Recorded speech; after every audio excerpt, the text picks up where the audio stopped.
Hey everyone, my name is Marissa. Welcome to these soul blueprint readings that I'm offering you guys within this session. So these are my most popular spread that people will purchase like personal readings for. And I have always felt that eventually I wanted to offer this on my channel, or at least offer a few in-depth readings in this regard. And this spread that I'm doing in particular was inspired by the Rebecca Campbell Starseed Oracle deck. It's one of the spreads that she offers, or that she gives an example of. And, I've gained a lot of wisdom through the spread, and a lot of other people have been able to gain so much value from these readings that I really just wanted to offer this to you guys and to whoever's guided to it on YouTube for free. And just so you guys know, I could read these types of readings. Like, we could do soul blueprint readings as groups, as individuals, until we're blue in the face, and still that seems to not be enough. That seems to not be sufficient enough to dive into the complexities that each soul carries into when they take a human birth, when they take a human incarnation. So just keep that in mind, that although these will be much more of a deep dive today than we're used to on my channel, at least, that there's still a lot to be unearthed, right? And that's, we are blessed in this day to have so many tools available to us. So we just have 3 piles today. These are 3 different sets of crystals that you have to choose from. This is crystal set number 1, crystal set number 2, and crystal set number 3. Take your time. You can pause the video, marinate, meditate on it. But we're going to take a really fun deep dive into your soul's purpose this time around. What's up, my friends? If you guys chose this first set of crystals for your reading of who did you come here to be, this is your reading. We're going to get right into it. I don't know how else to open that. I'm going to set your crystals up here to the side. I was guided to do everything real time, as if you guys had, this is how I do it when people purchase private readings from me. I shuffle on camera. I do all of that on camera. Generally on my channel, I don't do it on camera just because it can just take up some time, okay? But I feel guided today to do this. So I've already pre-shuffled. I like to shuffle again one time on camera. So so we're going to dive right into this. So starting off with gifts and talents for pile number 1, Spirit. What gifts and talents did pile number 1 come in with, please? Okay. What is pile number 1 here to heal in this lifetime?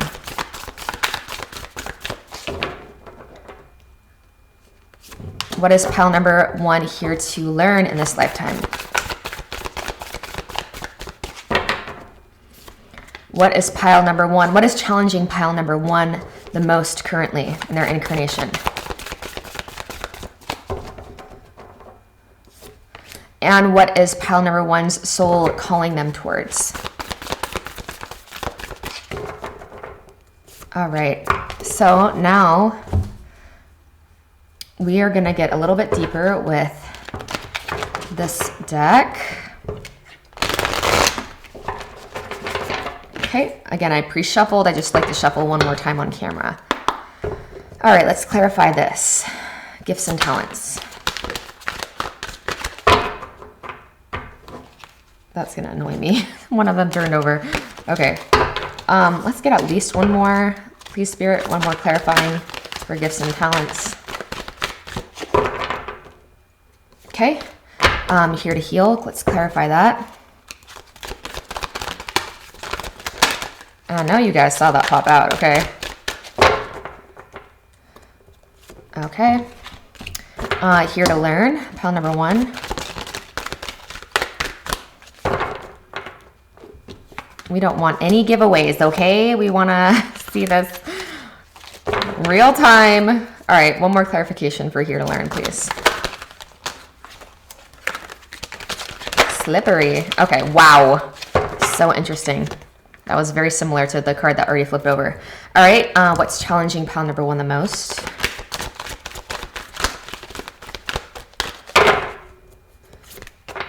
Challenging pile number 1 the most, please. What is pile number 1's soul calling them towards?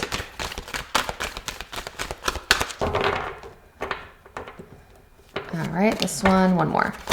Oh, okay. Perfect. All right. Let's get into it. All right, so we're going to start off with pile number 1, gifts and talents. What do you come in with? Whale and Orca elders. Share your song, frequency of sound, deep diving. So you are pile number 1. You guys come in with a lot of depth to you. I feel like I'm getting the sense of like very old wisdom. So very old souls is already what I'm getting. So you might have been throughout your life an individual that, older people just recognized like a more weathered soul behind your eyes. You probably have heard that you're an old soul all throughout your life. The thing here is though, like ancient wisdom is ancient wisdom, but how that comes through, your unique soul sound or your unique soul stream or your unique expression is very unique is what I'm hearing. I feel like there's something about your voice, there's something about your expression that is very beautiful. It's very lovely. Whether you do poetry, whether you sing, whether you do this alone in your own spare time, or maybe there's a few people that get to see this side of you. One of your gifts is your unique, authentic expression, and you speak and you exist. You reside from a level of depth that is very hard to come across, and it seems very rare. Right, in this world of such scattered consciousness that can seem to exist, you offer quite a grounding signpost for other individuals. And I feel like whether or not you recognize that within yourself, that's something that people have always felt from you, is a very grounding presence, a very nurturing presence, and someone that has a lot of depth, someone that could, like, depths seem to keep going. Like no matter how much time you spend with someone, I feel like no one truly sees the full capacity of what you have to offer, the fullness of what you have to offer. But with this elder's energy that's coming through, and whale and orcas, they're beings that are quite out of this world, and in many different ways. There's many different ways that you can interpret that as well, and so I'll leave that to you in order to interpret and to seek out the multiplicity of what that says. But I feel like ultimately you have a capacity to see well beneath the surface of things.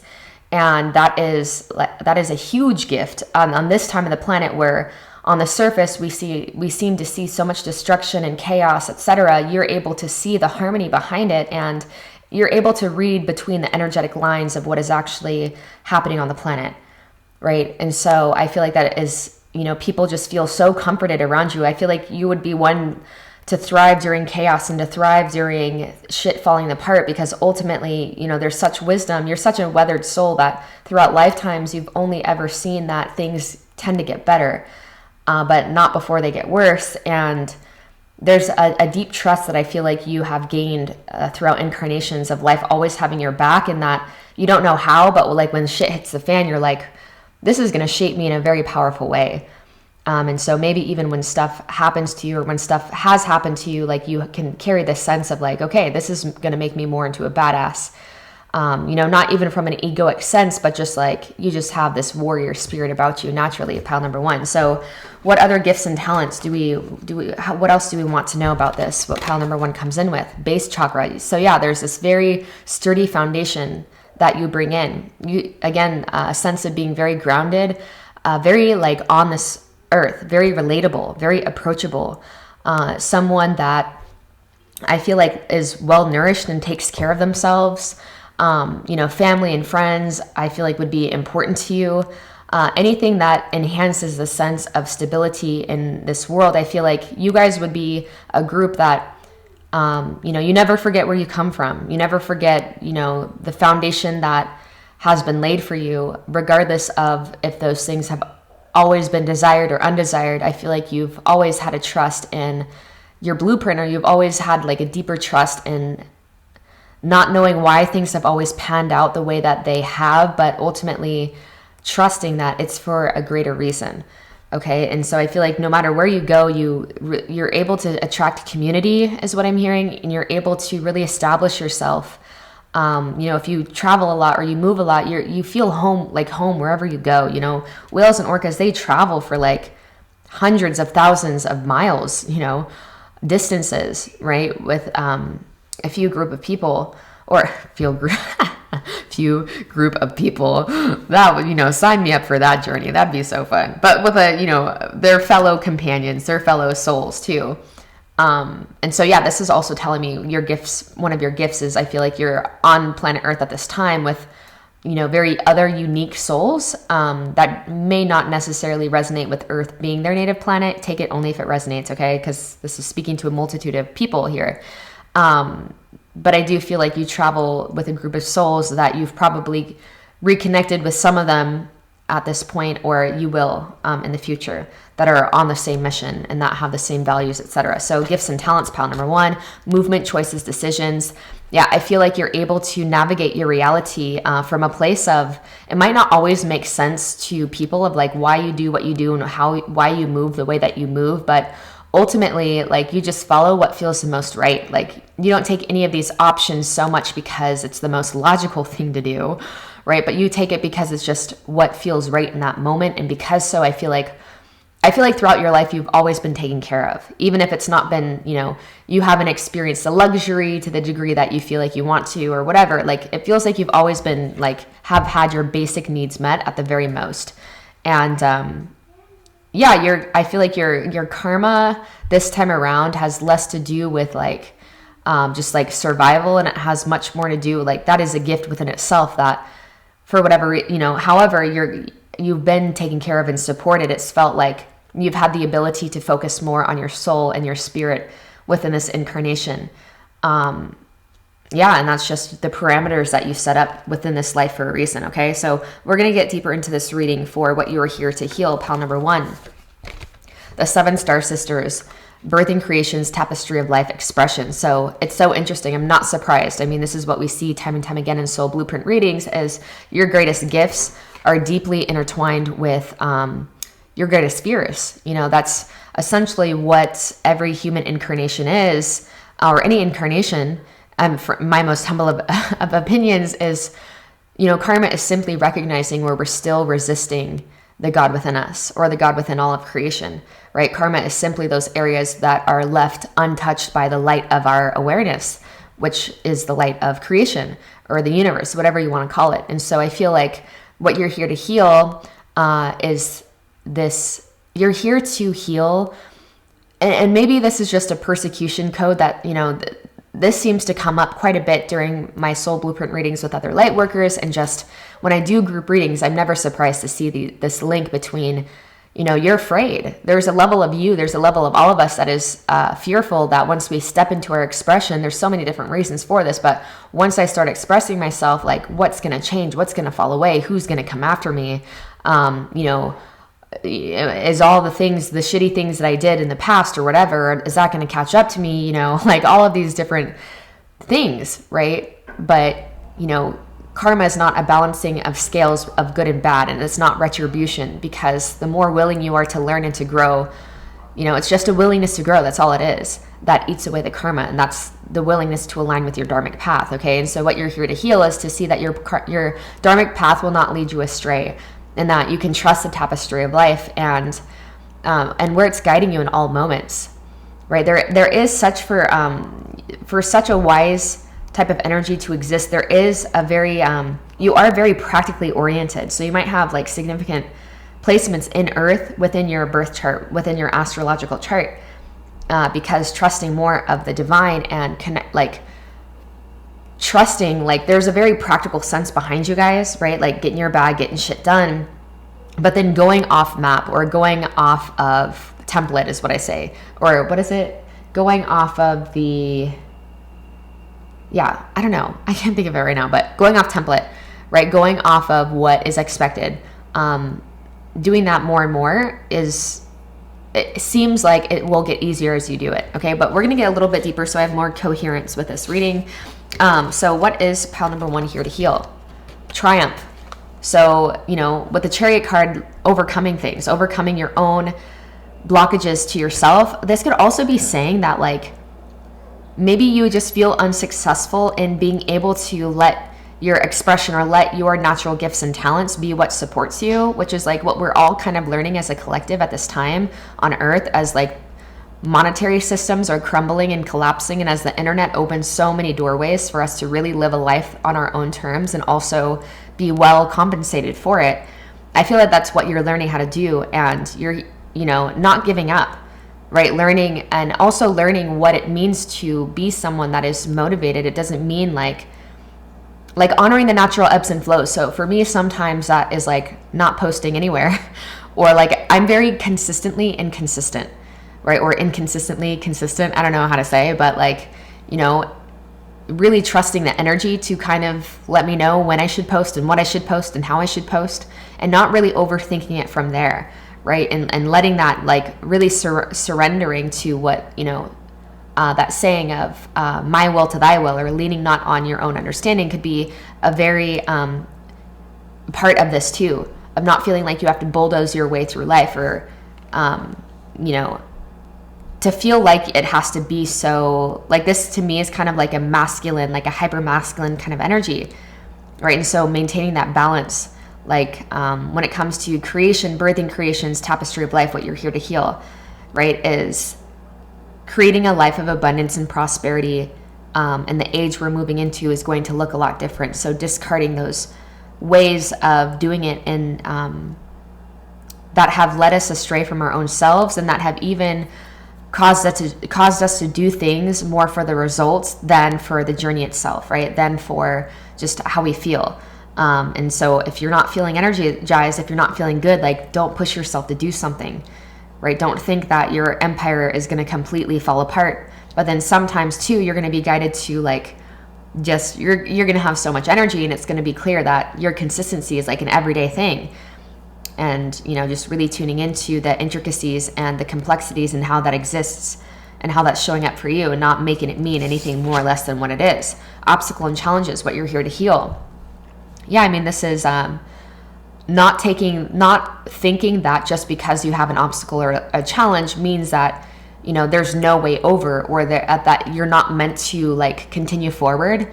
So maybe for some of you guys, it's like not giving up when the going gets tough, or at least like finding different routes, giving yourself permission to try different things, right? Because that's actually a gift you have, or a gift that you actually come in with that maybe you've not really put to the test, is like, sometimes we have this idea, if I start something, I have to keep doing it. But like, in my most humble of opinions, it's like trying as many things as you can, so there's not a question in your mind, like in the future, or, in the next moment of the now, like, what if?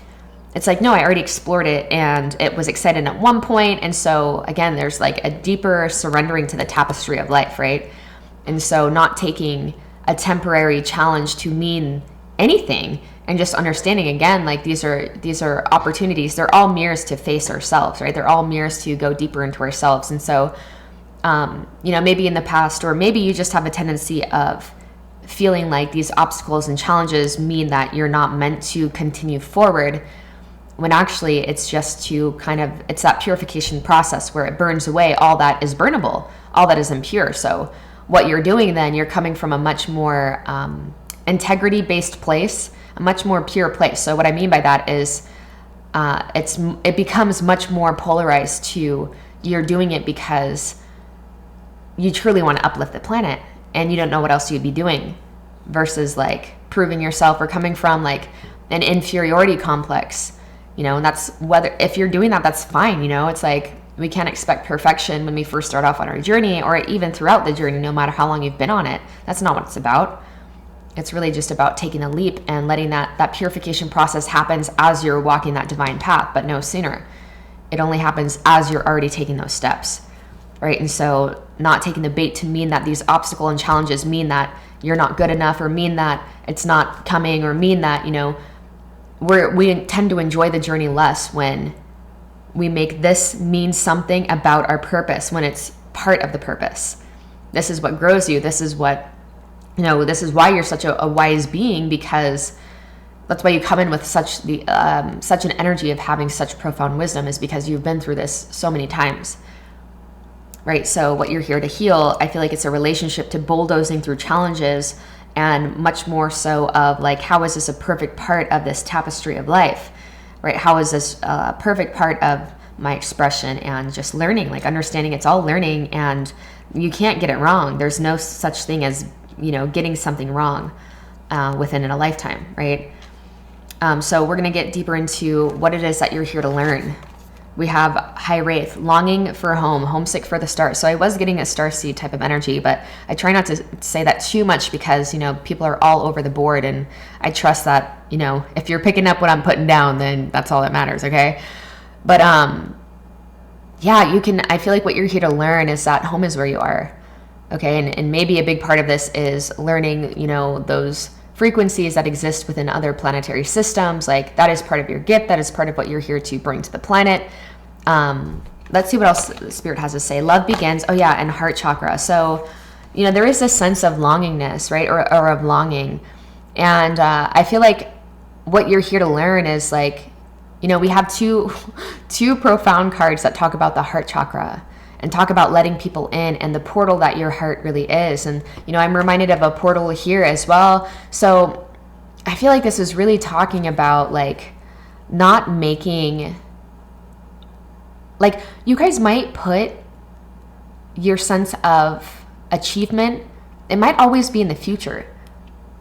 And, there might always be the sense of, I feel like I'm always longing and I'm never actually there, right? I'm never actually where I think I need to be. And, when your heart is open and when you're, the heart reminds me of the 0-point field. It's only through the heart, the gateway that is the heart, the portal that is the heart, that we access peace.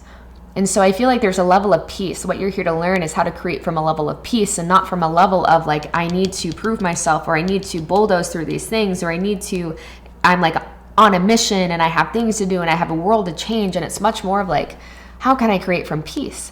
And then it makes making those decisions so much easier. And it's obvious of like who to say yes to, who to say no to. But I am getting this sense that you guys maybe just feel like you don't belong, right? And it's about learning how to make a place where you belong and how to find yourself in environments that, like maybe outside is something that you yearn for more. Maybe you feel really connected to just all of, the intelligence of the universe when you're outside. And, what you're here to learn is how to cultivate that same type of feeling of being in awe and of being taken care of and of being nourished no matter where you go. And ultimately a trust in life. The heart is about trust. And unconditional love is loving yourself unconditionally, even within the own conditions that you feel like you're able to love. All right. I'm going to say that again because that was even confusing coming out of my own mouth. But unconditional love is like, that's your absolute self, your higher self, being able to hold space when, like, throughout the points and the parts in your life where you're not able to love unconditionally, and that's fine. Like loving yourself and loving life within whatever constraints and conditions you're in, and knowing that that is unconditional love. It's unconditional acceptance, right?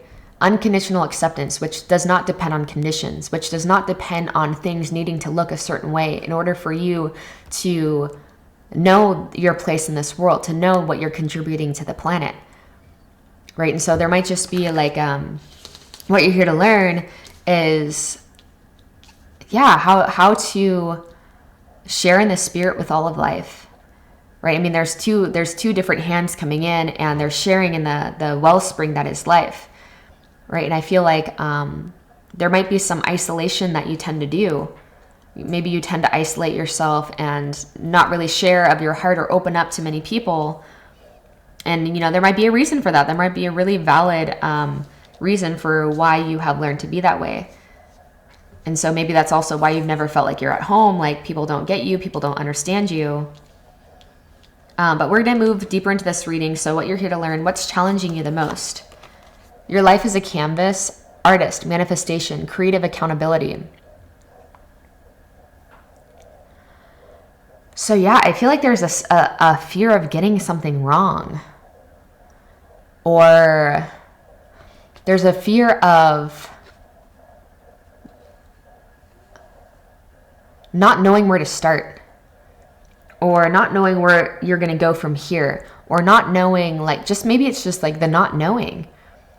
Or not becoming stagnant in one way of doing something, giving yourself permission to continue to try new things and to not lock into, like, put all your eggs in one basket and to lock yourself into one timeline. Like, when it starts to feel stagnant and like, okay, I've done this before, I've seen this before, it's a good time to start to switch something up, not getting stuck in, in one area, but to continue to create in new ways, in authentic ways. The way that you create is going to evolve as you do. And so like surrendering to that, again, there's a lot here about stability. And there's a lot here about like, this is more of that earth energy of like, once it starts going, it has such endurance that it can be hard sometimes to shift it out of a certain direction or a certain mindset. I feel like, what you're learning is how to love yourself, how to love the artistic, like creation or the journey of manifestation, the journey of watching your life unfold and not being so logical, right? Let it, like, truly what you're here to learn is how, like, letting your heart guide the way. That's what it is. Like, maybe you've almost been resisting your emotions and resisting this longing because you somehow feel like it's a weakness because there's such a practicality behind you guys. Like, maybe you might even have like a moon sign that your moon might be an earth sign for many of you guys, but there's something about like learning how to let your heart guide the way and let your heart and love and like letting that help you make your decisions. What would love do? Right? If I really loved myself, what would someone who loves themselves in this situation, what would they do? And that's sticking up for yourself when you feel like you need to stick up for yourself. That's like not letting other people tell you who the fuck you are and who the fuck you came here to be, but really you letting life reveal that to you as you follow your heart more, as you learn that your heart is something that you can trust. Because there's such a logic here. Maybe I wouldn't even be surprised if like your heart has led you astray in the past, but again, that's part of purification. That's part of this journey is how do I keep my heart open and held, as Ram Dass would say, right? Because we're given so many opportunities and permission slips. When our heart breaks, that's a permission slip to either close it down another degree or to open it up another degree. And so learning that, it's okay to have these longings, being completely okay with, accepting fully what you're feeling in every moment, whether it's good, whether it's bad, or whatever, whether you think it's progressing you or diminishing, releasing all ideas of what the emotional realm is and understanding that your emotions are very, very valid and they're not a nuisance. They don't get in the way, but, I am seeing a deep link between this one here and this one here, right? These one cards, but ultimately not seeing it as like something that inhibits, like I conquered and I like was able to create a life of my dreams in spite of my emotions. No, it's because of them. It's because I feel like, okay, so your artistry becomes so much better and so much more profound because there's such a rawness. Like once you start to accept more of this rawness and when you allow your emotionality, which is a very relevant part of the human experience, once you create from that level, I feel like things are going to shift in such a powerful way for my pile number ones. And so when you're not denying the human experience and trying to bypass your emotions, like that's when your creative expression is really going to thrive, when you're learning how to utilize the power that is your emotional realm to create, right? That's what's challenging you the most. It's also what you're here to learn. That's also what you're here to heal. It's all very much so integrated. It's all really reiterating the same thing and just like from different angles, right? Creative accountability. So trusting your heart, trusting that, trusting your emotional guidance system, learning how to, follow that, learning how to rely more and more on that, less on the logic. So transformation. I saw this card, wanted to flip up. At some point, I'm not surprised when I was shuffling, I saw this card. So what's challenging you the most is there's a profound transformation that's wanting to happen. And look, what color is she wearing? Right? So I feel like it has to do with, your heart wants to come on board more, right? It's almost like there's like this, it looks like stone. So I'm hearing something about being cold as stone. It's like you're releasing this cold as stone facade, or maybe your heart has hardened over the years and feeling misunderstood, feeling like I'm not meant to be here. Like all of these cards are very cosmic and very astral and very like beyond the time, right? Beyond your own years, beyond your own time, feeling like you're misplaced in the universe, right? But again, what's challenging you the most is either you're going through a current transformation you're going through, or you're resisting a transformation that's wanting to be had. You're resisting the heart and the emotional realms, because you've learned that it's better to not have those emotions there. And, you know, it could be a protection mechanism. And I'm not saying that's bad. It's probably really helped you. Like, those protection mechanisms we learn are for a fucking reason. You know, it's to protect us.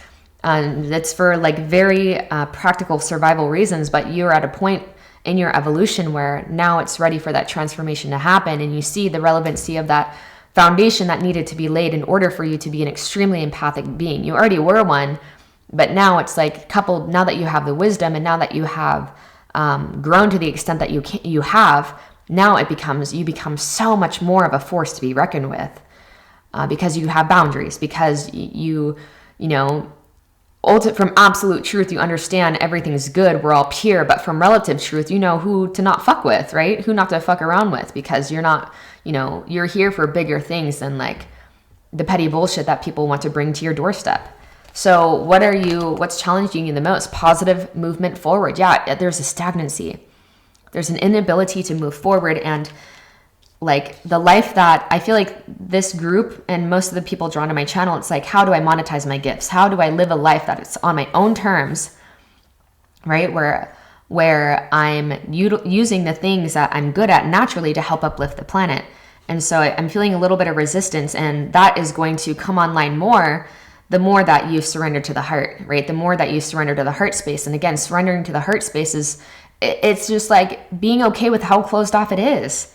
And it's that weird catch-22, because it's like denying that it's closed keeps it from opening even more. But just being like, okay, my heart doesn't want to open. That's okay. That's an opening. You're starting to make space, right? And so there's a transformation, and it's like a resisting this positive movement forward, because I feel like deep down, you know that some shit is going to change. Some shit is going to fall apart. Some shit cannot stay the same. There's going to be changes that are asked for you in becoming a being that lives more from this level. And what is that? It's the security that you've known so much, or that you have worked so hard to maintain, right? Feeling secure and feeling, you know, again, that goes along with, that's part of a protection mechanism. When there are points in your life where you didn't feel secure, we never want to feel that way again, right? And so we really do, and for you guys, that might not even be materially, but secure in terms of like emotional security, right? Feeling like, I can't express who I am, and I'm not going to be reprimanded. I'm not going to be shouted at. I'm not going to be shut down. I'm not going to be gaslit, right? And so your biggest challenge is letting this transformation unfold, right? Because the positive movement forward wants to happen, and it's deeply linked to this emotional transformation. So what is your soul calling you to? Pile number 1, karmic relationships. I was feeling this Orion energy, soul growth, conflict. So there might be an addressing of certain karmic dynamics. This doesn't have to do like with people. Relationships are with like our jobs. Relationships are with like the routes that we take to work. Like there's so many different things that keep us in karmic type of cycles, right? In this sense, what's a karmic cycle? What do I mean by that? It's like when we're acting from a place that is born more from conditions than it is born from knowing who we are. Again, those aspects where there's the God within us is not addressed, right? Where we're resisting certain parts of the God within us. And it's not even because we want to, because it's painful, but we've just learned to, right? Throughout incarnations, throughout lifetimes. So let's see what else is coming through for what your soul's calling you towards. Temptation. I did see this one come up too when I was shuffling. So karma and trapped in fear. Okay, yeah, so I feel like this is very clear at pile number 1. There are your soul is calling you to address these things for what they are, right? There's some nervous system healing that wants to happen, PTSD, trauma, anxiety. There might be certain things in your current experience, like people, situations that just aren't good for you. They're just not healthy. And they're keeping you bound to someone that you don't want to be. And while we want to take accountability for who we are and vibrational accountability, it's, environment does play a deep role in our levels of fulfillment and our levels of happiness. And so if we're consciously denying the God within us by being around people that are also denying the God within them, so they're going to deny the God within me or within you, then that's not doing a service to anyone, right? But your soul is calling you to overcome this, these doubts, these coping mechanisms, these fears within yourself, and to understand, to see that this is not bad. These things aren't bad. You might have been avoiding these because there's a part of you that there might be a deeper part. Pal 1 is what I'm feeling, that you feel that you're doing something wrong, and you don't want to. It's not that it's hard to admit, is that that's false within itself to assume or to think that any wrong can be done. There's no wrong. No one's doing any wrong. We're all just operating from different degrees of clarity and confusion. And so you can acknowledge that everything's good. That's the absolute level. But what am I guided to change from this relative level that I'm existing in, that is going to, no longer avoiding, no longer running away from those things that are calling you to grow? And sometimes that can be addressing the conflict. Sometimes that can seem like you're the source of the conflict. Sometimes that can feel like your actions will produce more conflict, but that's only for a little bit, right? This is the energy of it getting worse before it gets better. And so, ultimately I feel like this is the transformation. This is the transformation that's challenging you the most. That has to do with something that's been in your life for a while, something that's keeping you in the cycle of fear and anxiety and not feeling good enough. Like on one hand, we see that we're gifted, we see that we're here for so much. And on another hand, that's not our experience, because we're still, we might not have extracted the lesson, or the lesson within itself is moving on, right? Or knowing how to change, make these changes, or how to address these fears and these addictions, and ultimately not making them mean evil. You're not evil. No one's evil, right? We all have the same degree of God existing within all of us. It's just the unearthing of that is what is different. And so there's a huge unearthing that is wanting to be had and wanting to happen. And you might still be in certain environments that are telling you that are keeping you from learning what it is that you came here to learn.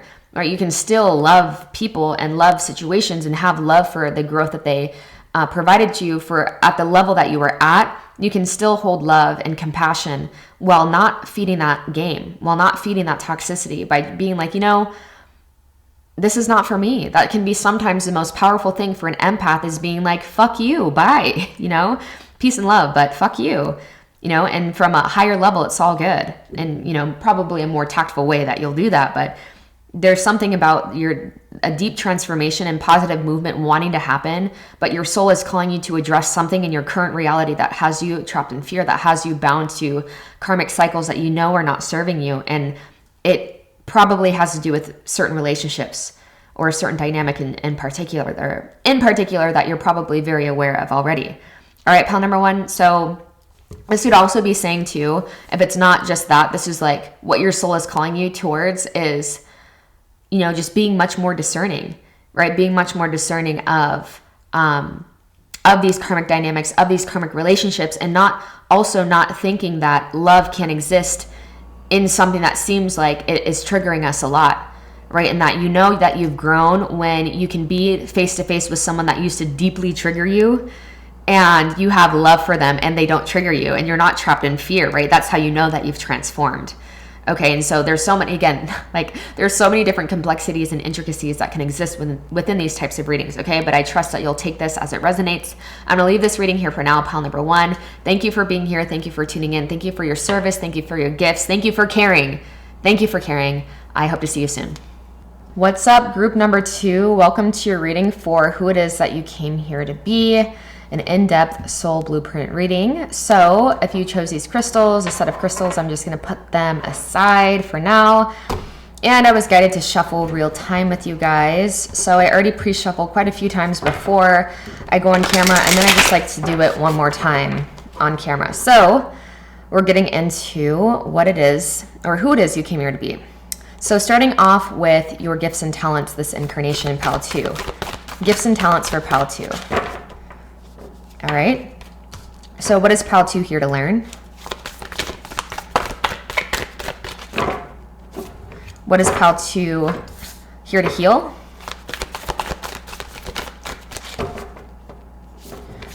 What is challenging pile 2 the most currently? Currently challenging pile 2 the most.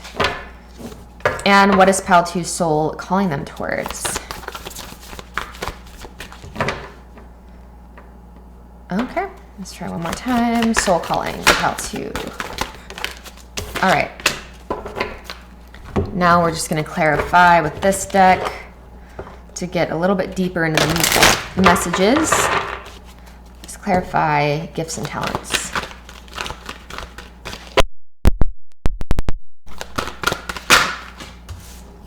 Okay.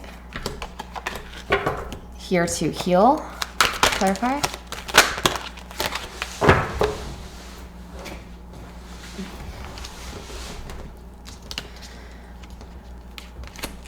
Here to learn. What is pile 2 here to learn?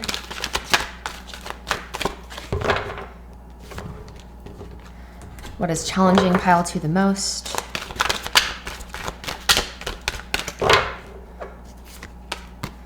And what is pile 2's soul calling them towards?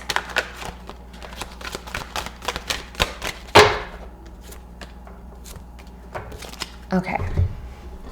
All right, let's get into it. All right, gifts and talents, pile 2. What do you come in with?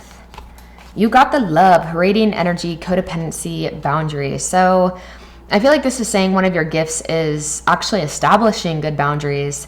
You know, sometimes our soul's blueprint has us, the best way that we learn, right, what we're good at is by feeling like we're not good at it at some point. So you might have felt at some point that you lacked certain boundaries, but overall, I feel like this is you. One of your gifts, one of the things that you're really good at is finding healthy containers to channel the love that you have. I feel like it's a gift within itself to come in with, you know, operating within 4th density, 5th dimensional energies. Okay. So this is someone that from a young age, I'm getting was very in tune with, very aware of, hold on, pile 2. Sometimes the glare is too much, but I feel like it does look better with the lights on. Yeah, I'm going to keep it on. Okay, so I feel like this is saying that, yeah, you are someone that doesn't have a hard time connecting with other people, or compassion is not something that is challenging for you, right? Learning compassion can be something that is challenging for some people, right? We're learning more and more with certain things that I feel like certain terms that are overused, right? Like narcissism and sociopathic tendencies, etc. Like those seem like very harsh, but I feel like that's just, that goes along with, those are like Western terms and a very logical way to, a very soulless way of understanding paradigms, right? That just tells us we're a paradigm that someone is operating in and the densities they're operating under, right? That is like very 3rd density type of, 3rd density energy is someone that is very closed off to their heart. Okay, and so you guys come in with very operating with higher densities, within higher densities. So very like 4th density to 5th density, like very wisdom oriented, but also very compassionate type of being. Okay, and so I feel like if anything, like you have such a healing energy and you provide such healing codes and a healing foundation for other people that they can become codependent on you. And learning how to set those boundaries might have been challenging for you, because the last thing pile number 2 ever wants to do is to feel like they are the source of someone feeling rejected or someone feeling not good enough, right? So moving on throughout your reading, what are your gifts and talents? Pile number 2, we have fulfillment of wishes. So I feel like you're really tuned into like the kingdom, right? Anytime I see a treasure chest, I think of seeking the kingdom within, treasure within, knowing where to seek your happiness, knowing where to seek your fulfillment is understanding it's an inside out kind of thing. And while, you know, we're here to have a relevant human experience, I feel like life has at least guided you onto yourself as you are learning how to traverse this external reality, which you know, both, they go hand in hand, both are needed. One is not better than the other, but without one, if we're denying one in search of the other, then we're missing a key component of what makes a human incarnation relevant. So you guys come across as someone that is very balanced, someone that, you know, has big dreams, has desires, someone that, you know, we're human, so we're all going to deal with depression at some point, but I feel like you've not had a hard time aligning with a higher purpose or aligning with something bigger than yourself. Like you're someone that I feel like has always been connected to dreams and like knowing that you had a purpose, like you've been in touch with the sense that you came in with a purpose beyond just your own self. And that not only is it like great that you have those, but you deeply feel that you deserve them. And that it's, you know, a matter of like how, you know, not a matter necessarily of if, but like of when and how. Okay, so what are your gifts, pile number 2? God damn it. Yeah, so we have the waiting game. Really just reiterating what we said. I feel like one of your gifts is you're not in any rush, right? You're not in any rush for this timeline to unfold. I feel like you guys are really in flow with divine timing, divine synchronicity. I feel like life has brought you to a point to where you understand that good things take time, and that, you know, just because we don't see the fruits of something quite yet doesn't mean those roots aren't deepening, right? And so I feel like there's a big part of you guys that, again, like you have great gifts, you have great talents. I wouldn't be surprised if you aren't already somehow actualizing, like working towards your dreams, working towards your a deeper sense of fulfillment. And I wouldn't be surprised if you're already utilizing your gifts and talents to make a difference in this world in a very tangible way, but you're like in no rush. Like there's a very relaxed sense about when it happens. And again, it's not necessarily if it happens, it's a when, right? It's like pile number 2 understands it's only a matter of time. So we're going to get into what you're here to heal this time around, pile number 2. You're not for everyone. Embrace your weirdness, face your true north. So yeah, I mean, I feel like this speaks for itself. I feel like what you're here to heal is the persecution code that light workers can carry, right? So when we start to really come in alignment with our gifts and our talents, sometimes that can be very different from the mainstream and very different from our friends and from our family, the people we grew up with, right? But I feel like, you know, you're here to heal this idea and this like deep code that we tend to carry as light workers and as healers, that something's going to go wrong, or that someone's going to come after us, or we're going to be like assassinated or whatever. Like that might have been relevant at some point on the planet. And yeah, I think shady shit like that is still happening to some extent, but not at least in the fields that we're in this time around. Pile number 2. Okay. So I feel like what you're here to heal is you're going to see through this healing that, you know, you were only causing damage to yourself by denying your true self and denying your true nature. That's the only time that, you know, essentially that's what karma is. Essentially, that's what each human birth is to recognize and to see where we're still denying our own inherent light, right? And on doing that, so shining the light of your awareness on those shadows and seeing them for what they are, it's just, you know, a petrified part of ourselves, our psyche that has learned it is safer to be in those shadows than it is to step into the light. All right. And so for you, you are a light in so many ways. And I feel like you're here to heal this idea, this ideology that, that you're going to be alone, or that, you know, you're going to be persecuted, or that it's so interesting to be on this side of it, because at some point it seems like the safer thing to do is to conceal your true self. But then you see how once you start to get a taste of what it means to be unapologetically yourself, it's like, God damn, you're like, why haven't I been doing this so much longer? You know, and you start to see how all other areas of your life become so much more fulfilling. They become like everything benefits from you aligning to your natural soul stream. That's you activating more of your cosmic DNA, more of your soul's blueprint. So of course it's going to feel great. And of course you're going to draw the resources to you that you need to continue to be the light on this planet that source had intended for you to be, that your higher self intended for you to be. So what is my pile number 2 here to heal? Spirit, solar plexus chakra. It is a low-key pet peeve of mine when people say chakra, because that's like I don't know, the root word of this is actually like, I forget what the root word is, but you do pronounce the CH like a CH. It's technically correct, because the SH is something else. So you guys might notice I really do my best to honor the true pronunciation of it. But what you're here to heal, I feel like there's some things here about like self-confidence and self-esteem. Again, when we deny parts of ourselves, it's because we've been told that we should be ashamed of those parts of ourselves that are actually very quite natural to us. And so, you know, with the solar plexus chakra energy that's coming through, you're here to heal what it means to be a powerful being, and that it's not forcing your paradigm on other people. It's not forcing your perspective as being the only way. It's not, you know, it's not anytime we're coming from a place of controlling, it's generally stemming from a place of fear. Okay. And so this is you not creating from a false identity and learning how to tap into, again, creating from the solar plexus is like, the sun, right? And the sun reminds me of, that card, the sun in general is like the true self, right? It's illumination. And when you're creating from that space and because it's really in alignment with what it is that you came here to be and came here to do, that healing process naturally happens, right? But it's like that delicate balance of like accepting where you're at, accepting who you are.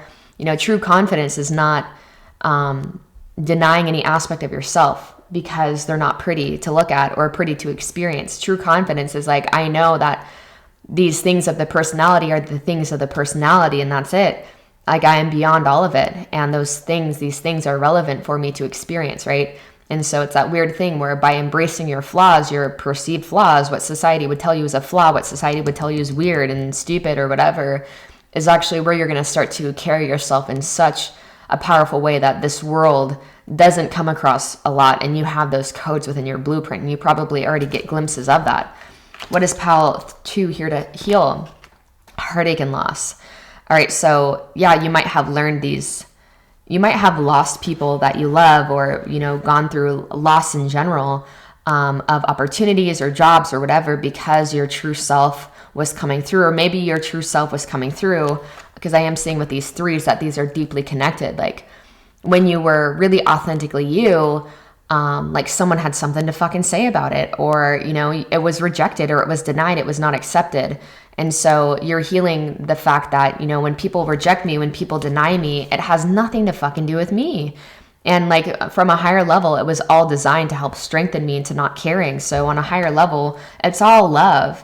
Even if on this level, it's like personalities are like oil and vinegar. They just like don't mix well together. From a higher level, it was, we're all just walking each other home. We're all providing the reflections that we need in order to, again, recognize the parts of ourselves that we're still in denial of, the light that we're still in denial of. All right, so what you're here to heal, not giving a fuck about what other people have to say, because I feel like ultimately you guys have a lot of love for people, and I feel like that love has been at your own detriment, because again, what can come with these types of codes in the soul blueprint is people pleasing. And so then we begin to deny our own self. We begin to deny our own authentic self because we want to fit other people's expectations of who we should be. But honestly, that keeps both of you bound, because then when you're not showing up in your authentic space and you're trying to accommodate to people's triggers and traumas, etc., right, versus just like being pure in who you are, and you're not giving them the opportunity to see where they still expect people to A, B, C, and D in order to feel a certain way. So it kind of creates this feedback loop of like a circle jerk, of like continuing to deny the power. But the more that you step into yourself, into your power, the more you give other people the opportunity to see those things within themselves, those areas where they're still also denying their own light. So what is it that Path 2 is here to learn? You are not alone. Isolation, physical connection, community. So yeah, with this heartache and loss, I feel like maybe it's you've just experienced not the best people in recent years, or in, years leading up to this point in time, and situations where you felt very outcasted or misunderstood despite your best of intentions. And this card speaks to the fact that, old souls and more very advanced souls don't have a problem spending time alone, right? These are people that have probably spent many lifetimes as monks and as sages, and people that meditated, in the mountains, or like spent a lot of time in isolation because they're so fulfilled by their own spirit. However, this card in particular speaks on the fact that, community is good. Community is necessary. Connection is necessary. And it's important to make those connections and to honor that aspect of what it means to be human, right? And that you don't need to isolate yourself. So let's get a little bit deeper. So what is Pile 2 here to learn? Oh my God, rejoice in celebration. Yeah, you can't make this shit up. This is why I really love shuffling on camera, because you really do see how just when a message wants to come through, it comes through tenfold. And so I feel like you're here to learn how to be yourself, and to see how how good it fucking feels to be yourself and to be received. Like, you are not only received well and like just respected for being incarnate, but you're celebrated when you're not filtering yourself for the sake of other people's limited minds. Okay. And so you're going to see, what you're learning is that the more that you become yourself and the more that you share that with the right people, it's the right people that's the key. Like, being aware of your fucking audience is key, right? Because if it's like not throwing your pearls of wisdom in front of swine, swine eat anything, right? They'll eat anything. They'll attack anything that seems like it's not meant to be there, that seems like it's not reinforcing their idea of safety. And they'll eat up anything else. And so I feel like this is really saying, what you're learning is, the more I become myself, I learn that it's not that I like isolation. I just saw this meme the other day, like, empaths often get called introverted, but we're learning that it's not necessarily that empaths are introverts. It's just that empaths honor peace, or they put peace above anything else, right? And so we learn that when we're around the right people that also prioritize peace, that we become extremely extroverted and extremely free. And so you're learning that when I come around other people that also prioritize peace and don't prioritize petty gossip and, feeding the media narratives and feeding petty bullshit and worrying about shit that doesn't matter to my pile number twos. It's like, when you're around other people that also get life and what's truly important, that's when you come alive. And so you're learning how to find those people, how to identify those people, and how to work with those people, because I feel like these are going to be people that you're collaborating with on many different levels, bringing a new earth into existence. So what you're here to learn, material and spiritual prosperity go hand in hand, right? And so the more free that you feel, the more you're rejoicing with people, the more that you see life as a celebration and less as like anything as a means to an end. It's like, what you're doing and what you bring, what you give to the world, you're learning that it can feel so fun. And it's actually an essential part of your blueprint that it has to feel fun, right? The spiritual liberation and feeling prosperous spiritually is what is going to attract your material prosperity as well. What is going to attract that material abundance as well. Because a lot of the beings that are brought to my channel, right, it's like very rare that we see a lot of focus, a lot of concentration on material gain and material things. And it's much more about the soul's journey, the soul's evolution. And so I feel like you're going to see that it doesn't have to be one or the other. It really is the same, and learning how to be in the world, but not of it, right? But putting which came first, the chicken or the egg, who's to say? But overall, all of life feels like a celebration, and you're not holding yourself back anymore. And you're saying what you need to say when you need to say it. And because you're around the right people, if you guys are triggered by each other, you realize that, all right, this is a safe container, and I see that this has to do with me. This is an opportunity in love to grow deeper into myself, deeper into love. What is your biggest challenge, pile number 2, at the moment? Double mission, light worker, starseed. Serve the world by being you. Yeah, so not surprised. Your biggest challenge is linked to what you're here to heal, like just being yourself unapologetically. Serving the world by being yourself, double mission. So again, this energy was also coming through pile 2. I do tend to have a lot of starseeds drawn to my channel as well, as just people like who resonate with light workers and might not resonate with just being a starseed. I'm always going to have a good balance of both, right? So these are beings like your biggest challenge, I feel like, is feeling like you're meant to be here, right? Like, I feel like having patience for, forgive my French, but the stupidity that feels like it can exist around you sometimes, and just like the ignorance that people are comfortable living in, and perpetuating within themselves, I feel can be frustrating for my pal number 2. And it's maybe this ignorance that has caused you to feel like you have to isolate, and that you can't trust humanity, you can't trust people. But there are people out there, right? There are people out there, and you actually meet them more. It's like I meet more of my soul family and people that get me. Like I wouldn't have met them if I was still hiding my truth, right? But because I'm like, all right, I'm gonna this is what I say to people. I think dating is made so much easier these days with social media, because it's like when you're really putting all out there. Like when you're really putting how you see life out there, like on my platforms, I'm really out there. But then it's like people know who the fuck, you know, what they're getting themselves into. Or yeah. And so there's no surprises, right? Versus like, okay, you know, I'm living in the closet. People don't really know what they're getting themselves into.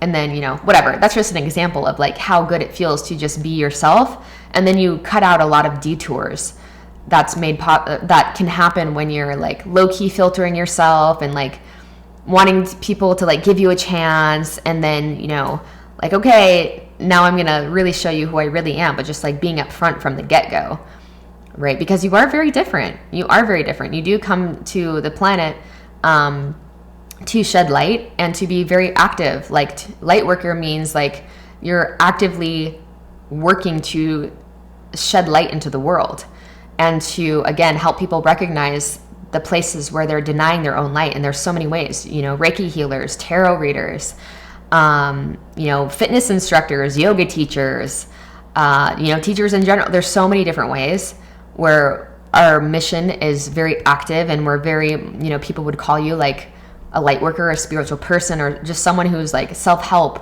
you know, someone who's really about that life of growth. And then you also have the starseed energy coming through here too, which is about being very aware of like the cosmic nature of things, and that we're not alone on this planet. And, you know, this energy has also to do with unearthing the cabal and like being aware of like the corruption on the planet, and like they all kind of go hand in hand, right?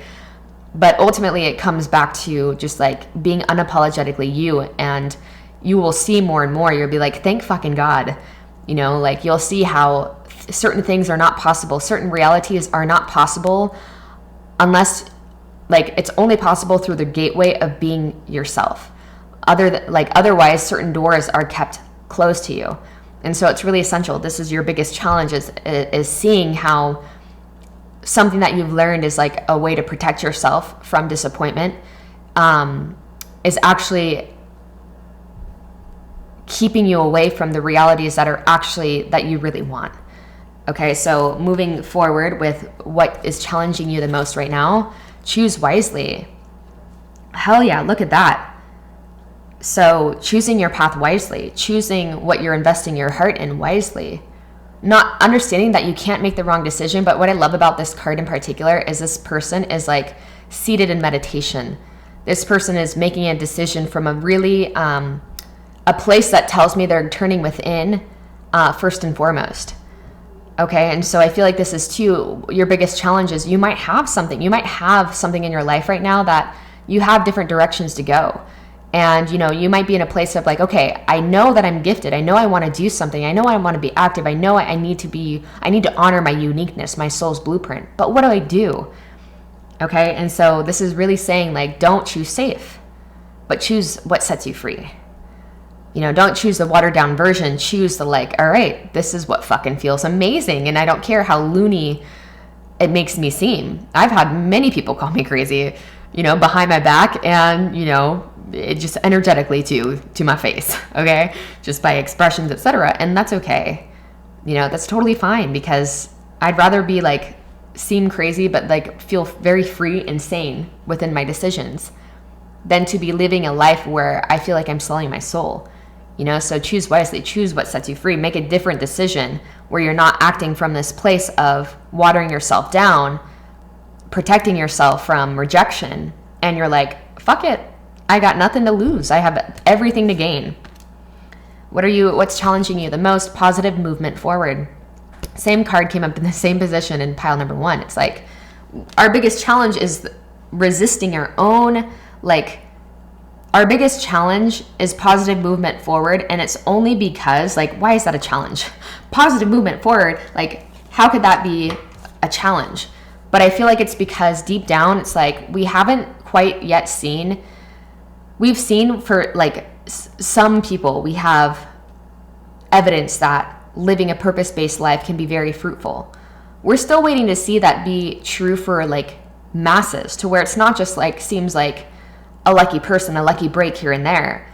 But we're going to see it in coming years that it is possible for many people to be prosperous in this internet age, in this age of Aquarius, by following their purpose, by following their dreams. So I feel like your biggest challenge is like you want to move forward in a positive way, but you just don't know what path to go down, right? And so this is really saying, serve the world by being you. Choose the pathway that allows you to be the most you that you can be, that allows you to honor your true nature to the utmost of your ability. And that's going to bring you, that you're not rowing, you're not doing the work, but you open your sails, so to speak, and you let the universe take you from there, right? The work seems like it's done for you. And so lastly, we have, what is your soul calling you towards, pile number 2? Surrender to the sweetness, Venus energy, pleasure, joy, make love to life. So yes, I mean, that's beautiful. That it's like, life doesn't have to be so challenging. I don't know when this got into our idea, and maybe it's, I actually talk a lot about this suffering is grace, but it doesn't mean that I believe our entire life has to be full of suffering, because that suffering only is there to help us recognize where we're still denying the grace of God, where we're still denying the grace of our own higher selves, right? But when you can surrender to the nectar, and when you can surrender to where life is guiding you, it's not such a resistance. And so you don't need those negative catalysts, and it really does feel sweet.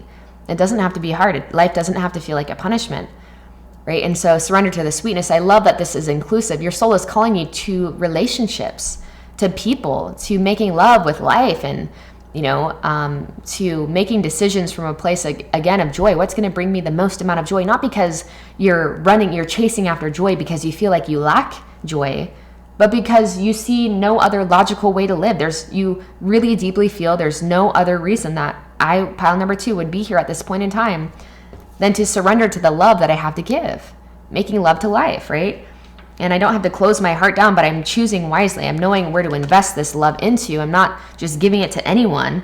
But again, I'm like, the more that I myself, it's going to, I'm going to sense those red flags in other people that try to tell me to dim my light for their own accommodation, to dim my light because my light shines too much onto their own shadows, right? So you're going to be able to recognize those things very quickly. And so again, you're avoiding a lot of detours, you're avoiding a lot of disappointment, and not necessarily being disappointed by people, but just being disappointed by your own self that you took the bait, and just like not inherently attaching people to their personalities and to their own shortcomings, but just, recognizing the relativity of their experience and their predicament, and knowing that you don't have to entangle yourself in it. And you can, you deserve to have, I feel like it's a long time coming, and I feel like you deserve this. You truly deserve a life where you're living in pleasure, you're living in luxury, and life is not a struggle, and everything you need is met 10 times over. And it really does feel like a fairy tale. And you're here to help other people find that too. You're here to pave the way to new earth, right? So what is your soul calling you to? Pile number, rest and rejuvenate, pile number 2. This is what surrender to the sweetness, making love to life. So not being so hasty, not being in such a hurry, not feeling like you have anything to prove. Again, it's so interesting that this kind of reminds me, they both have their palms up, right? This guy's like palms are up and open, and the choosing wisely, and this guy's palms are up and open too, and the rest and rejuvenate. So I feel like these all go hand in hand.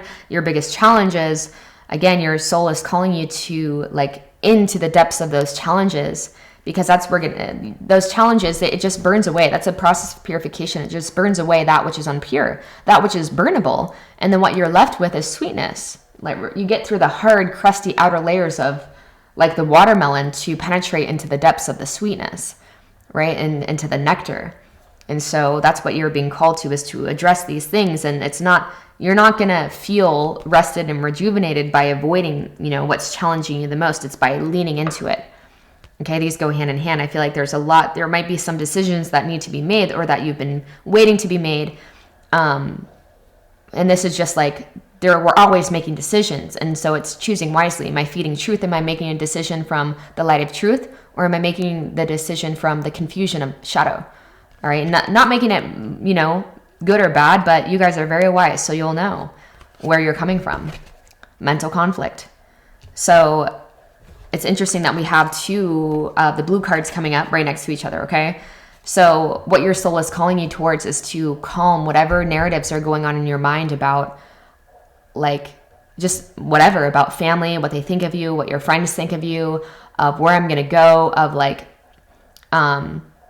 You know, if you feel like you have made decisions in the past that haven't been representative of your best self, of your higher self, like learning to rest all of that, learning to rest your mind and to understand the mind is here to be like, there's a saying of the mind is a great servant, but it's a shitty master.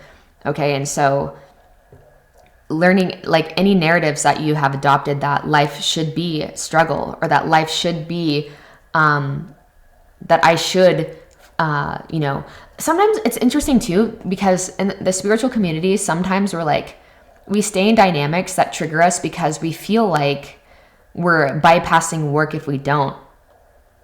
But it doesn't have to be like that. Okay, because you can take a break from people, you can take space from people, and life will show you very quickly where it was your own pocket of trauma, or eventually, I shouldn't say quickly, but you know, there's been things in my life where I was very triggered by certain people, and so I didn't hang out with them because I'm like, fuck that. I'm not gonna, you know, you trigger me or whatever. You know, I'm not gonna keep myself around that. And then eventually life showed me because I would spend time again because, you know, it was family or something. And then I wasn't triggered to the same way. They didn't change, but there was whatever in me was able to be triggered was gone. And so, you know, life will show you that throughout time, but that doesn't mean you have to stay in the face of that trigger and that conflict in order to like figure that out, you know? And so the same thing with like whatever's going on in you, whatever you feel like you need to address, or whatever you feel like is coming up short, whether it's people, whether it's things internally or externally, like you don't feel like you need to like continue to address it mentally in order for you to fix it, right? But just understand those things will come to the light when they're meant to, but they're not going to come to the light by force. They're going to come to the light by you taking care of yourself, by you resting, by you, again, giving yourself the same love that you so easily give out to other people, the same compassion that you so easily have given out to other people that have caused them to betray you and to take advantage of you, to make you feel like it's not safe to be who it is you came here to be. All right, so your soul is calling you towards, you know, a new level of profound freedom and a new level of profound peace and community and friendship and feeling so accepting not only of yourself. It's like putting the horse in front of the carriage. Other people are accepting of you because you are so confident in who you came here to be. There's no more hiding, right? And so you're going to attract more people that are also there, that they're so unique within who they are. And yeah, everyone respects each other. Everyone honors each other. And I feel like there is material prosperity that is very much so linked to you making decisions more and more in terms of who you relate with, where you go, what you do, how you spend your free time, where you put your money towards, what businesses you will align with, what businesses you will work with and for. You're choosing wisely. And it's not someone that tells you who you are is not okay. And it's someone that honors you and deeply respects you as a spark of God, that you are just like everyone else. So I'm going to leave this reading here for now, pile number 2. Thank you for being here. Thank you so much for being here. Thank you for caring. Truly, if you made it to the end, thank you for caring about yourself, about your life, about your incarnation, and I hope to see you soon. Hey, my friends, welcome. If you chose this third set of crystals, this is your reading for who it is you came here to be, a very in-depth soul blueprint reading we're doing today. So I pre-shuffle all the cards off camera, but I was guided to deal the cards on camera, so I just want to shuffle once and then we're going to get into it. So for pile number 3, please Spirit, what are the gifts and talents that pile number 3 comes in with this lifetime? Okay, let's try again. Pile number 3, gifts and talents. All right, what is pile number 3 here to heal, please Spirit? What is pile number 3 here to learn? What is challenging pile number 3 the most currently?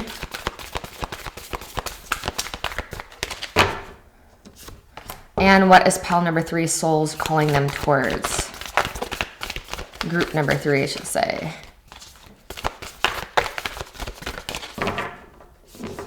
Okay, and then we have some clarifying cards here. I just think it's fun sometime, you know, to switch it up in all the ways. So generally I don't shuffle on camera unless I'm doing like supplemental tarot cards, but yeah, switching things up is good. Let's see. Okay, that seems a bit better. Move this over here. Okay. So let's clarify gifts and talents for pile 3.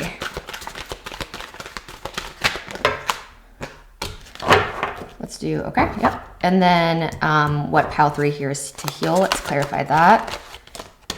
Wow, okay, we'll take all of those. What pile 3 is here to learn, please, Spirit?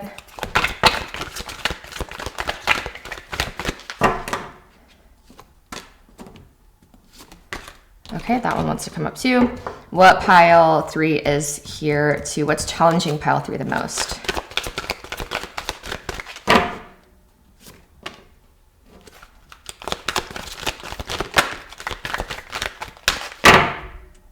And what is pile 3 soul calling them towards?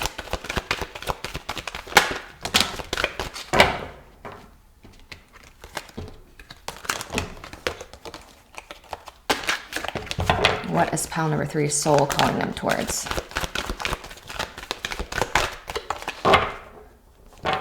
All right. Let's get into it. So pile 3, we're starting off with your gifts and talents. So what do you come in with as a natural gift and talent this incarnation? The cosmic heart. Whoops. Devotion, potency, make your life a moving prayer. So pile number 3, I feel like one of your gifts is, I feel like you naturally kind of go with the flow of things. I'm getting the idea that, or just at least the sense that this would be a pile that, if anything, might have had more trouble, I guess, or it's just been an adjustment. It might have been an adjustment for some beings in this pile, if not majority, to kind of live a life within structure, or, you know, it seems like there's a natural embodiment of the divine feminine aspects here. So I feel like you naturally feel a calling bigger than yourself, and you are very connected to the spiritual realms, very connected to the higher realms. I mean, you're an individual. You guys are a group that, you know, I love that this woman's eyes are closed, because to me that represents someone that goes within, that seeks their answers within versus without, primarily. And so I feel like your life feels like a moving prayer. I feel like you guys are, you're beings that naturally call components to you. Like, you make love to life, right? You see synchronicities and everything, and I feel like things come to you quite naturally. I feel like this would be a pile that's probably gifted in many different areas and not just one, because you're so in tune with the fabric that makes up all of creation anyways. So I feel like you have a lot to give, you have a lot to share, and you're very tuned into something that is much greater than yourself. Let's see what else the cards have to say. So we have hope.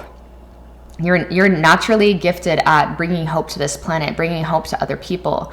You're really good at following what feels true to you, and maybe not necessarily what society would tell you should be following. With a star card here, I feel like there's a being that's within this. Yeah, you can kind of see that there's a person within this, like there's a little body within this shining light, and I feel like that represents you. That represents the warmth and healing and clarity that you provide to other people that know you and that know of you. Like, you're just naturally an inspiration for people in your immediate reality, and even people that know you through like social media, or, you know, the other avenues these days that we have to get to know people that might not be in our like day-to-day relative experience, but that, you know, we know of through the internet or some other means. So I feel like you provide a lot of hope, and just people knowing that someone like you exists brings a lot of healing to their hearts. And I feel like you're quite inspiring, pile number 3. You naturally see the glass half full, and yeah, I feel like you just really lean into life and where it's guiding you. And so again, that's why we have this sense of someone that, you know, this woman's eyes are closed, because you navigate your reality from the level of the heart and the level of spiritual awareness and spiritual senses, versus what might make sense to the senses or the logical, rational mind. So your natural gifts and talents, yeah, we have awareness here. So again, there was that cosmic awareness, that there was that cosmic understanding. I mean, these cards are so powerful to come through for your gifts and talents. Like, you come in packing, pile number 3. Like, you have a lot to give. You are very connected to divine ideals. You have a very open crown chakra, heart chakra, and solar plexus chakra are very strong, very active. I'm hearing too that one of your gifts is like you have a very authentic way for your universal awareness. Like the more that you embrace your authenticity, the more that you understand your place in this world, and the more that you actually, it's like the more you honor your relative truth and your relative experience, the more that the absolute truth and absolute experience and presence makes sense to you. So I feel like there's a lot here about you being a visionary and you being a way shower and you being someone that is a very clear portal to higher densities and higher dimensions, higher understanding. Higher doesn't necessarily mean better, but that's the journey that we're all on, the journey of ascension. You know, we've taken a descent into human incarnation and other incarnations and life forms time and time again. And, you know, it's all about recognizing God, unearthing the God within us. You know, you can say source, creation, the universe within, and within all as well. And I feel like you guys have a very clear understanding of cosmic truth and universal truth. Very spiritual group. For sure. And I feel like it's very clear that you are here to utilize those gifts, utilize those talents in a way that you're actively like touching other people. You're actively offering your gifts to other people in a way that feels authentic to you, in a way that makes sense. And we'll get a more coherent reading as we deepen into this. So moving on to what it is that pile number 3 is here to heal, please, Spirit. We have inner earth. You'll survive this. New solutions and beginnings. So there might be something that, so inner earth. I feel like in terms of what it is that you're here to heal, you're here to heal the gap, or to close the gap, or to, recognize the coherency between what's going on internally, inner earth and outer earth. Inner environment and outer environment. So with you'll survive this kind of gives me an indication that you guys might have been through significant challenges in your life that might have put you at like physical harm, emotional harm. Just like I'm getting the sense of having like gone through a lot and having survived a lot and having to find new solutions and to find new beginnings and like picking yourself back up over and over again. You know, if you're around my age group too, like you probably also have your Pluto and Scorpio, because that's, you know, it's more of a generational thing and less of a personal thing, right? They say that Pluto rules a generation, less of like individual. So that doesn't have to be, that doesn't have to be the case. You could have like significant placements in Scorpio, or this is just saying overall, regardless of all of that, like you tend to get to know yourself more, and you tend to have many permission slips to evolve through rock bottom moments and through having to kind of see how no matter what happens, you'll always get through it. You'll always prevail. And more times than not, you come back even stronger, even better than you were before. So what else is pile 3 here to heal, Spirit? We have light. So yeah, this has come through in all the piles for, in different ways and different reasons, but essentially every human incarnation, every incarnational experience is just us reaching for the light. And it's just us recognizing the parts within ourselves, the light within ourselves that we still deny, and in the areas that we do so, right? Because, again, someone like you might have understanding of absolute truth, which is everything is light, everything is God, everything is, the same energy, so to speak. But we're all to different degrees aware of that. We're all to various degrees living that out and letting that light shine through us and work through us. So this just tells me that, your journey is of experiencing and of deeply experiencing your light, right? Through seeing that what you're here to heal is not inherently separate from it. It's part of it. It's part of the fabric, and it's part of what makes a human experience very relevant. This card always reminds me of Taylor Swift, and the fact that I'm thinking of her right now, I think of like what makes her such an incredible artist and someone that is so well known across the globe is, she doesn't hide any aspect of her human experience. Like, she's very open and very honest, and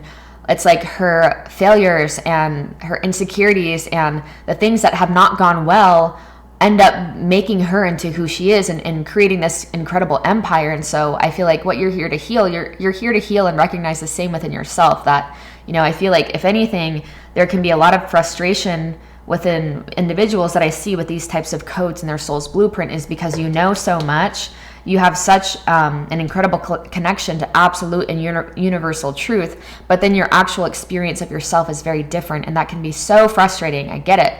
It's like, again, coming back to that phrase I often say, being a house divided against yourself, being aware of all of this, but then there's very human things, human tendencies, flaws, inhibitions, limitations that can get in the way of that, right? And so I feel like what you're here to heal is recognizing the light within those moments that, has felt like very hard for you to see the light. And it's not that you're doing it out of sense of like forced morality because you think it's the right thing to do. It's just that's what has helped you survive. It's like man's search for meaning. Is that what it's called? Man's search for meaning. Viktor Frankl, where he was a Holocaust survivor, and he essentially says how in order to survive that type of brutality and like that type of nightmare, he's like essentially it's a book where he is certain that the only reason he survived things where, they could actually start predicting when someone was about to give up and when someone was going to die, right? Because they lost hope. They gave up. They couldn't find the light within their circumstance. And so essentially he was saying how, the way that we persevere, the way that we grow, the way that we actually stay alive and stay intact is by finding that thing that is greater than ourselves, that is beyond our circumstances, that unites us all, and that we ultimately don't understand. We don't always understand, and sometimes it seems very cruel. I feel like you've gone through experiences that have seemed very cruel, but despite that, I feel like there's been many opportunities for you to maintain connection to the light. And again, it's like, it's not been a forced sense of morality. It's because like in order to survive, you've had no choice. In order to survive spiritually, mentally, emotionally, you've had no choice but to see the light within this perceived darkness. So what is pile 3 here to heal? We have heartache and loss. So I feel like maybe you've lost people close to you, or there's been like some sort of deep catalyst that have sent you down this trajectory. I mean, that's what has set me into this place of recognizing all is light and no one is evil, inherently good or bad, but just different gradients, different levels of understanding and different levels of embodying light and truth, right? Is by death. Like I've met death many times in my incarnation from people I love. And so, especially depending on your culture, sometimes death is so hidden, it's so veiled, it's like so taboo to speak about. But honestly, the deeper you dive into it, it like causes you to ask those questions, the right questions that are going to set you free. And so I feel like what you're healing is, those catalysts. You're healing it because you're recognizing the light. You're recognizing the benign nature behind these things that seem so tumultuous and so terrible sometimes. These are like my spiritual warriors, my warriors in general, people that don't give up, people that keep going. So what you're here to heal is any remnants of protection mechanisms that are still left over from being betrayed, from being hurt, feeling betrayed by life in general, not just people, but life and situations, circumstances. So you're also, what you're here to heal, transformation. So a different relationship to the transformation process, right? You are here to heal through transformation and not I feel like you're healing again. This is more of the Pluto and Scorpio energy, just more of that Scorpio energy in general with death. Like you heal through the most. You recognize more of your light through things that you probably wouldn't have asked for from your limited sense, from a limited level, right? And so I feel like it's really about how you heal is leaning into your process of transformation. And what you are here to heal is the relationship that humanity has to what it means to transform. And that means that death and decay is part of that cycle. You can't hold on to every aspect of yourself, your personality, your life, etc. if you really want to grow into who it is that you came here to be, or at the very least shed those layers of bullshit that are getting in the way of who you came here to be. That is going to require discomfort. That requires heartache and loss. That requires surrendering and being devotional to life. Is like, I don't always expect it to be good, but I understand it's all here to set me free. And that process, again, is sometimes very uncomfortable. Shedding skin. Can you imagine if you shed a skin, literally shed your skin like a snake? I'm sure that's not the most comfortable process, but how free does it feel? Can you assume it would feel to let go of something that was outdated, that was like covering your entire being, into something new. And the same thing goes with the personality. The same thing goes with unearthing greater levels, deeper levels of your soul. So you're here to heal your relationship to that, and to your relationship to the light, and understanding. I feel like just your awareness alone, you really came in. There's so many like major arcana coming through this reading, more so than any of the other piles already. And we're not even halfway through, right? So there's a lot of power that you come in with, pile number 3. And this is a true devotion to life, is honoring all the cycles and not just feeling good about the good parts. But it's like devotion is like, I surrender to all of creation because it's all beautiful. Even the parts that are painful. It's what makes this a relevant experience, taking a human birth. All right. So what are you here to learn? Pile number 3, we have weight of the world, boundaries, let it go. It's not yours to carry. So what are you here to learn? When it's time to let go of things in your reality in general. Again, we have another depiction of a woman with her eyes closed. So this is not carrying around shit that you don't need. This is traveling light. No matter where you go, like traveling light, not taking things that other people say, like all the bullshit that weighs us down, taking things personally that other people do to us, that they say to us, not staying in toxic things, like knowing your worth and not being afraid. Like has been so empowering for me in my life to not be afraid to just like ghost people. I don't fucking like, honestly, if a conversation feels relevant, I will, but I do not feel bad anymore for being like having people show their ass and not need an explanation, because deep down you'll get the fucking message. If you're an asshole and you don't hear from me after being an asshole, you know fucking why. And I don't have to sit down and have a conversation with you and walk you through that and give you an opportunity to try to convince me otherwise, right? So establishing what those types of boundaries look like for you and how to navigate those scenarios, and not feeling bad about walking away from things that just don't support the next level of evolution that you have stepped into. Because a big part of this incarnation, you guys, pile number 3, is not staying in the same place. It's not becoming stagnant. It's not standing still. You're always going to be moving. You're on a very rapid process of acceleration and expansion. So you're not meant to stay somewhere very long. You're meant to get in, learn your lessons, upgrade, impact other people, and get the fuck out, right? And now you have a new tool set, you got to know yourself more, whatever. But it's not carrying around things and past realities, past loves, past anything. Like, it's not yours to carry. True devotion to life, it's like that saying from Ramana Maharshi. So many people get on this train of life and carry their baggage. They carry their baggage, their travel luggage, but it's like, give it to God. Let it the fuck go, and if it's relevant, when it's relevant to pull out a certain garment or to pull out a certain experience or certain memory or whatever, trust that you'll know when to do that. But ultimately, it's like really living free in this moment, what this moment has to offer, what you're here to learn. Rest and rejuvenation is the most powerful way to go about life. How to receive true sustenance, how to let things go is like literally letting things go psychologically more so than anything else. Right? Because when you can do that, when you're not so attached to your beliefs, which is where our actions are born of, right? It starts subtle and it becomes much more gross, right? Much more obvious and tangible. When you're not so attached to being right, you're not so attached to like anything, right? And it really is so crazy how we think it's a person, we think it's an organization, we think it's A, B, C, and D, but no, it's like whatever that reinforced about ourselves that we feel like we can't understand or we can't recognize without that thing. Right. And so this is really about penetrating the levels of like, really, you guys are mystics in the most basic and practical way that term can be. Mystics are beings who are, the subtler realms are much more real than the realms of form. Like that is where those are the realms that they make the most sense to you. The 5th dimension, right? The astral realms. And so, yeah, I feel like there's a lot here. What you're learning is how to give it up to God and how to live in a state of flow and ease and surrender without, making that mean like having this false idea that that's lazy and that you can't trust yourself. But it's really about, again, you guys come in with such powerful codes, man. It's like spirit wants to take you places that your rational mind cannot go. And so it's really about releasing your idea of how that's supposed to look, the timeline it's supposed to be on, A, B, C, and D. Yeah, mental conflict, what you're learning. It's so interesting. These 2 cards came up in another pile, just in a different placement.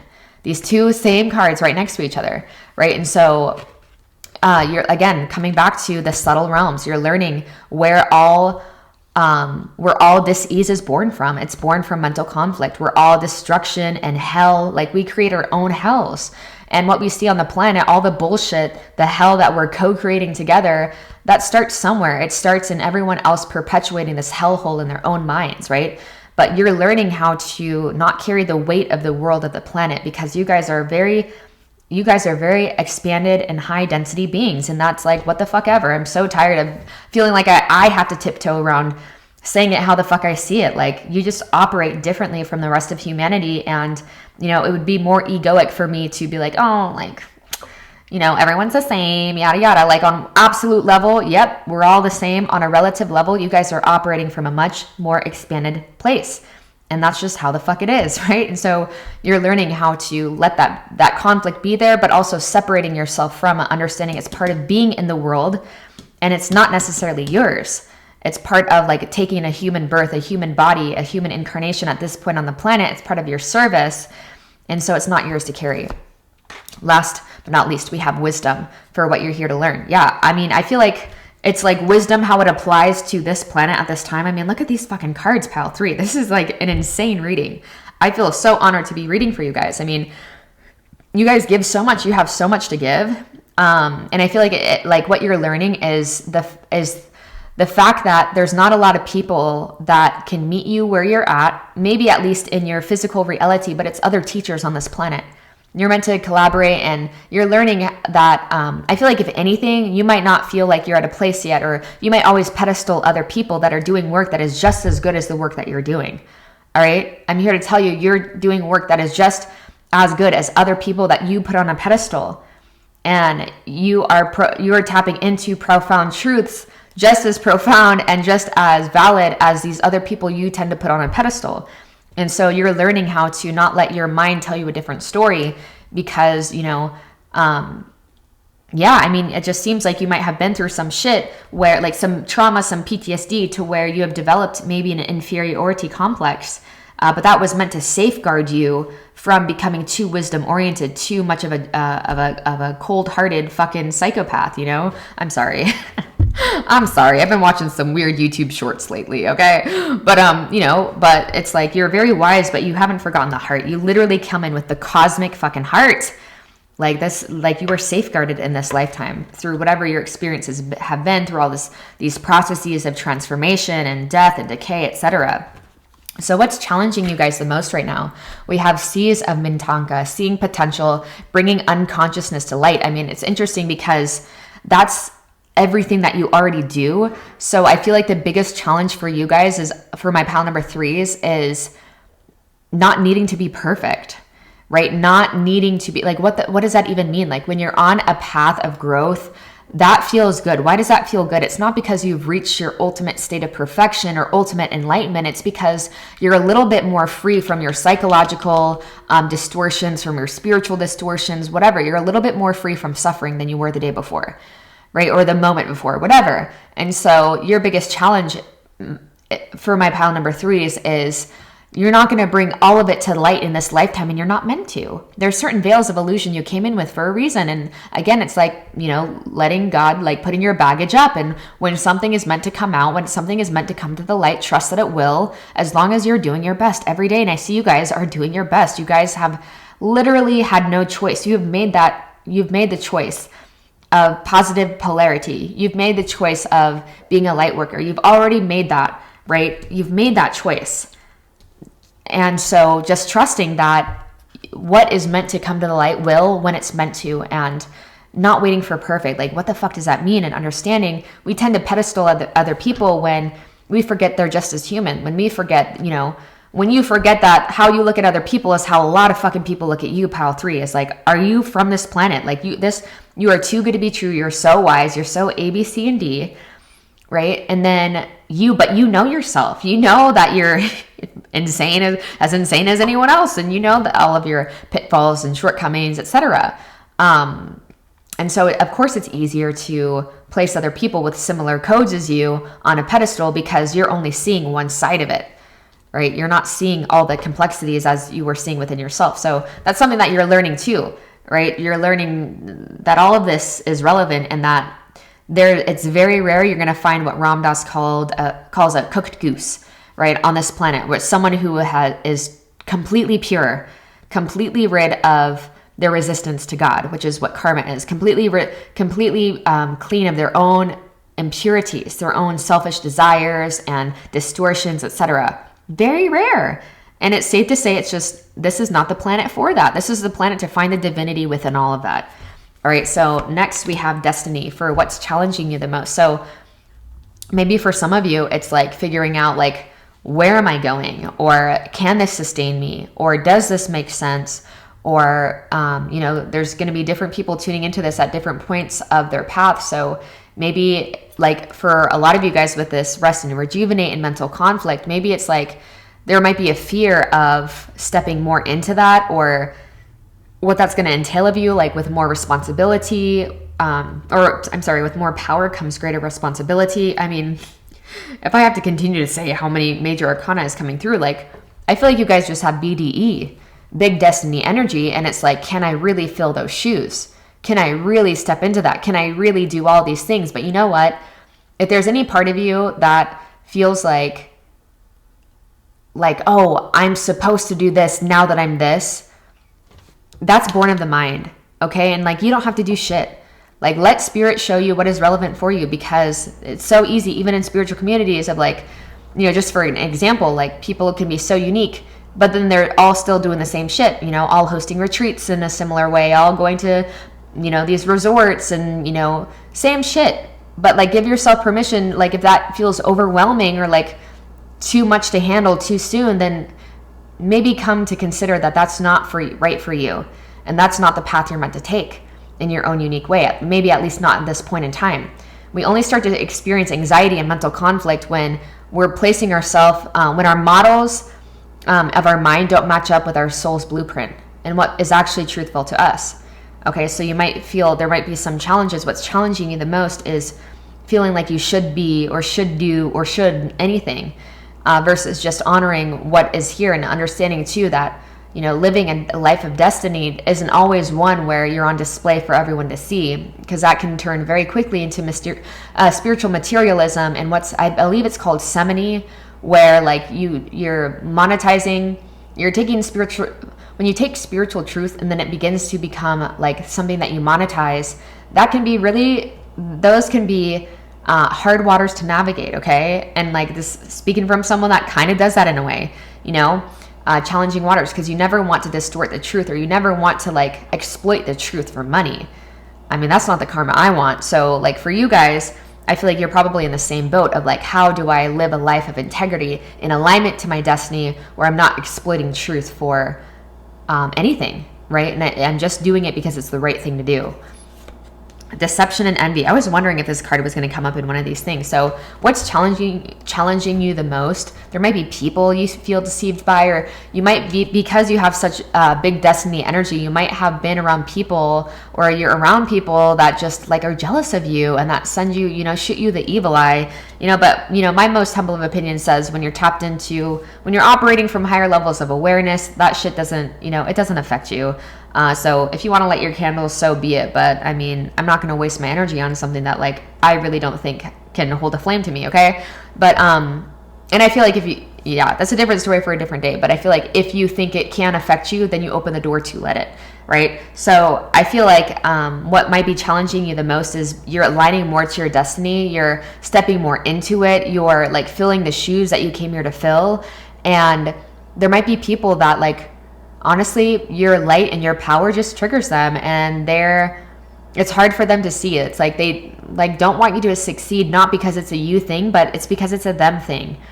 And so again, I'm just here to bring forward relative truth and understanding that, I don't want weird energy. I don't like, this is not meant to be tea time tarot, which if that's your thing, that's fine. But this is also just honoring the human experience, which means that we're going to trigger people, and we're also going to be triggered, especially when we're starting off and we're like trying to find our lane, what our lane is. It's like deception and envy is only there for people who haven't locked into their lane, who haven't locked into their soul's purpose. And so that might be challenging for you to navigate, because you might not experience that very much, if at all, anymore, because you're locked in.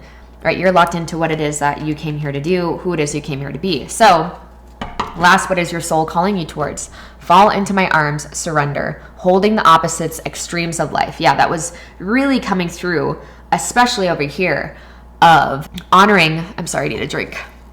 Whew, I've done like 4 35-minute readings today. Okay. But it's been so fun. I'm not complaining. So yeah, like your soul is calling you to, again, it's like you come in with these gifts that are so natural, making your life a moving prayer and devotion to life, living life with an open heart and seeing how it is all here to set you free.